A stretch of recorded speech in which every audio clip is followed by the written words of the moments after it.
दोस्तों, आज मैं आपको क्राइम की दुनिया की एक ऐसी सच्ची घटना की कहानी सुनाने जा रहा हूँ जो शायद आपको बेचैन कर सकती है। और दोस्तों, यह सिर्फ एक कहानी नहीं बल्कि वह सच्ची घटना है जिसे सुनकर आपकी रूह कांप जाएगी। दोस्तों, जब आप इस घटना के बारे में सुनेंगे तो यह कहानी आपको सिखाएगी कि आँख मूंद कर किसी पर विश्वास करना कितना भयानक हो सकता है। इसलिए आप इस वीडियो को पूरा ज़रूर देखिएगा और आखिर तक मेरे साथ बने रहिएगा। नमस्कार दोस्तों, यह कहानी है हरियाणा के पानीपत की।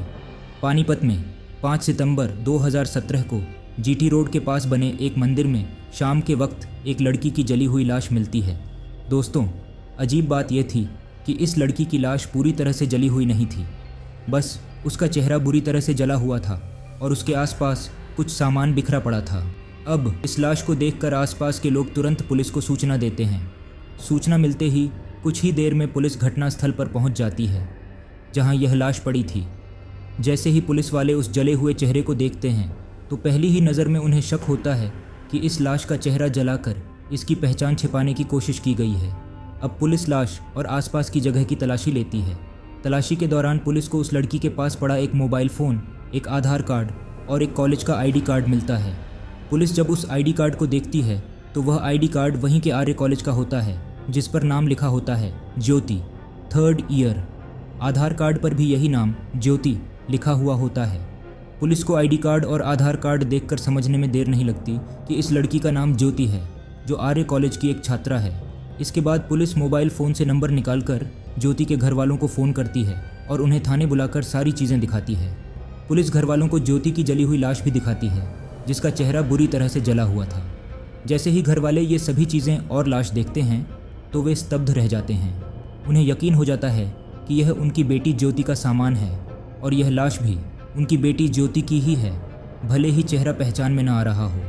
आगे की कार्यवाही के लिए पुलिस ज्योति के चेहरे और शरीर की तस्वीर खींच लेती है। पोस्टमार्टम के बाद ज्योति के घर वाले उसकी लाश को घर ले आते हैं। इसके बाद उनके घर और आसपास के लोगों में मातम छा जाता है।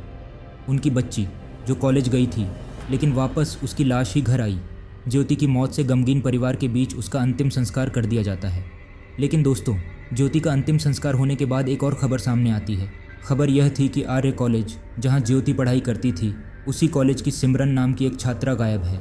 सिमरन जो ज्योति की बेस्ट फ्रेंड थी। अब सिमरन के घर वाले उसे ढूंढने लगते हैं और इधर उधर पूछताछ करते हैं। तभी सिमरन के घर वालों को यह खबर मिलती है कि ज्योति जो सिमरन की सबसे अच्छी दोस्त थी और जिसके साथ सिमरन हर वक्त रहती थी, अब इस दुनिया में नहीं रही। ज्योति की मौत की खबर सुनकर सिमरन के घर वालों में चिंता और बढ़ जाती है। तमाम रिश्तेदार, दोस्तों और घर वालों से पूछताछ की जाती है कि कहीं ज्योति की तरह सिमरन के साथ भी कुछ गलत तो नहीं हो गया।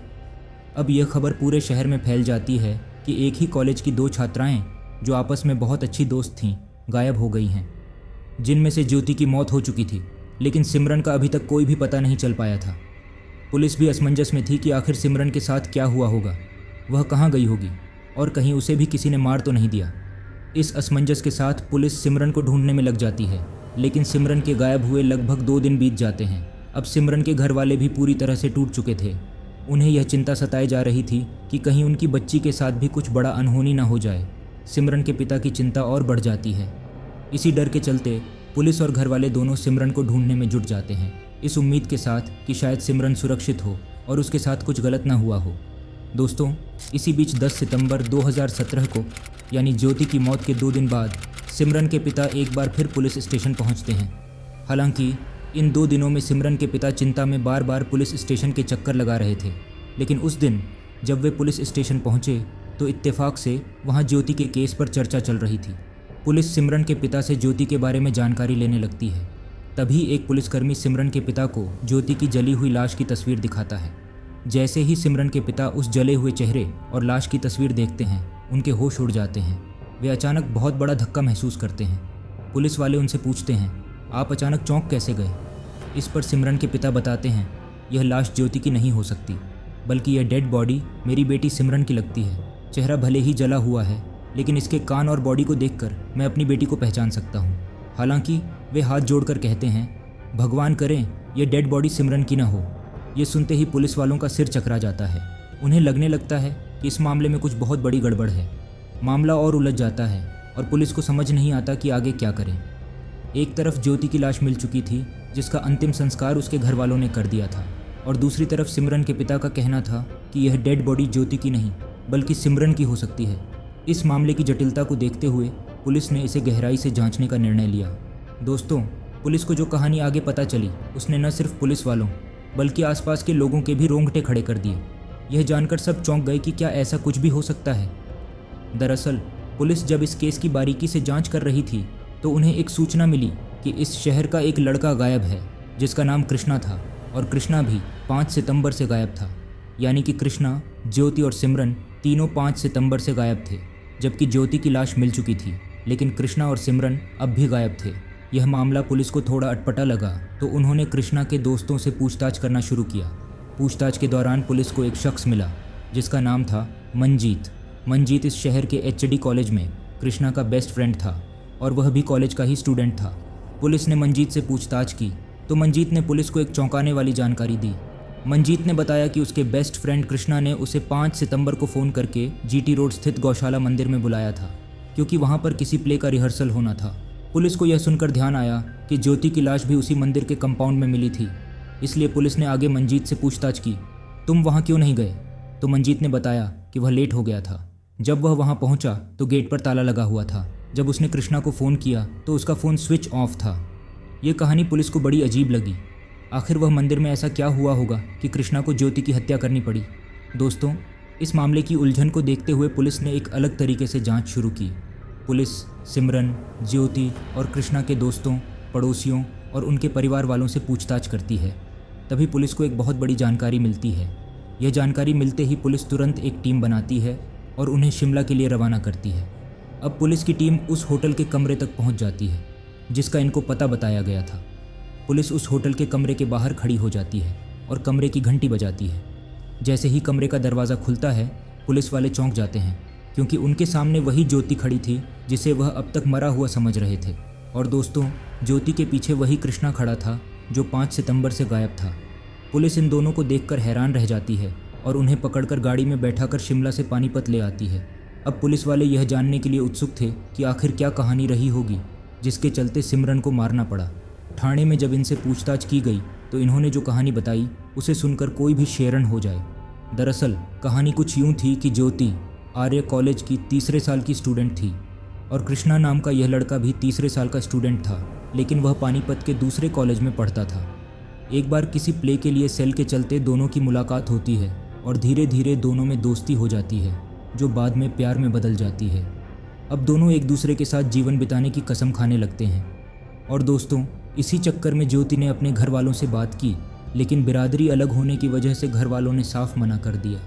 लेकिन दोनों का मन था कि वे एक दूसरे के साथ जीवन भर रहेंगे और उनके दिमाग में यह भी था कि अगर वे घर वालों के खिलाफ शादी कर लें तो घर वाले उन्हें चैन से जीने नहीं देंगे। तो इसी चक्कर में दोनों के दिमाग में एक ऐसा प्लान आता है जिसके बारे में सोचकर ही थोड़ा अजीब लगता है। दरअसल ये दोनों एक प्लान बनाते हैं ताकि वे दोनों लोगों और घर वालों की नज़रों से मर जाएं। लेकिन ऐसा कैसे हो सकता है? प्लान की अगली कड़ी के अनुसार ये दोनों अपनी मदद के लिए 2 लोगों को ढूंढने लगते हैं, एक लड़का और एक लड़की, ताकि उनकी मौत उनकी ज़िंदगी बना सके। और तभी दोस्तों, ज्योति की नज़र पड़ती है इस कॉलेज की एक स्टूडेंट पर जिसका नाम था सिमरन, जो कि बड़ी ही सीधी साधी लड़की थी। अब ज्योति सिमरन को अपनी दोस्त बनाती है और सिमरन के साथ बड़े ही प्यार से रहने लगती है। सिमरन भी ज्योति के साथ पूरी तरह से खुलकर मिल जाती है। सिमरन ज्योति को अपनी बेस्ट फ्रेंड मान रही थी, लेकिन दोस्तों, उसे बेचारी को कहाँ पता था कि उसके साथ इतना भयानक होने वाला है। अब ज्योति ने तो अपनी जैसी दिखने वाली लड़की ढूंढ ली थी, लेकिन अब कृष्णा भी एचडी कॉलेज के अपने खास दोस्त को शामिल करना चाहता था जिसका नाम था मंजीत। तो दोस्तों, प्लान के मुताबिक वह दिन आता है जब इन दोनों को इस प्लान को अंजाम देना था। अब ज्योति अपनी बेस्ट फ्रेंड सिमरन को पानीपत सिटी रोड के पास गौशाला मंदिर में बुलाती है, किसी रिहर्सल का बहाना बनाकर। उधर कृष्णा भी अपने दोस्त मंजीत को उसी स्थान पर बुलाता है। कुछ ही देर में सिमरन वहां पहुंच जाती है, लेकिन मंजीत अभी तक वहां नहीं पहुंचा था। तो कृष्णा, ज्योति और सिमरन वहां खड़े उसका इंतज़ार करने लगते हैं। लेकिन दोस्तों, सिमरन को आगे होने वाले भयानक मंजर का कोई अंदाज़ा नहीं था। अब ज़्यादा देर हो जाने के कारण कृष्णा मंजीत को फ़ोन करता है। मंजीत उससे कहता है कि वह लेट हो जाएगा, तो अब ये दोनों उसका इंतज़ार नहीं कर सकते थे। ज्योति सिमरन को अपने बैग में से एक कोल्ड ड्रिंक ऑफ़र करती है और जैसे ही सिमरन कोल्ड ड्रिंक पीती है वह बेहोश हो जाती है।